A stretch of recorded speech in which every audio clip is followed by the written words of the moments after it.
It's a kind of misty, drizzly day, and I'm with Marietta O'Byrne at Northwest Garden Nursery down in the Eugene area. And we're kind of visiting throughout her woodland garden, which are all throughout her property here, and she specializes in woodland plants. Right. Particularly because there's a mystery to woodland gardening.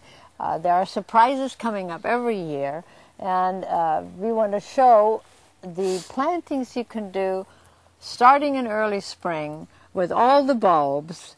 And here are the fritillarias, here are the anemones, and a little ranunculus ficarius called brazen hussy. I love that name. I would buy it just because of the name. Because of the black foliage and the bright, bright yellow flowers, which are closed right now, but it is rainy.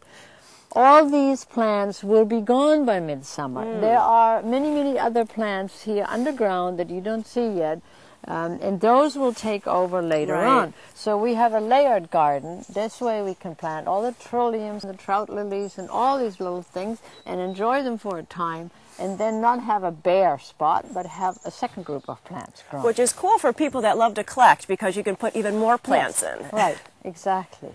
But later on, there will these the pulmonarias, and the epimediums. They will take over here, and they will cover this. And this whole section is epimedium. Now you see nothing because we cut the old foliage down, even though they are evergreen. But as with ferns, if you don't cut the foliage down by early summer, the old foliage will look ragged, and then it's very hard to cut it because of all the new leaves in between. That's a great tip, because people forget that. Yeah.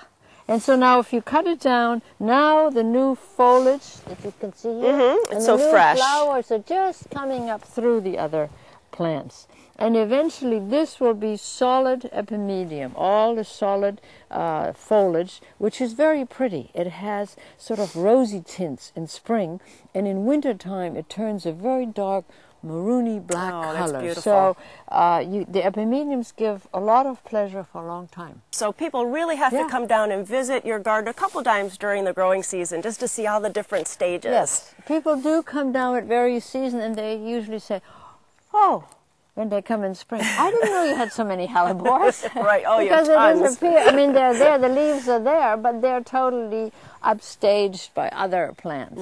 And they go, "Oh, what's different? What did you do?" "Well, we didn't do anything. It's just the season." It's your time.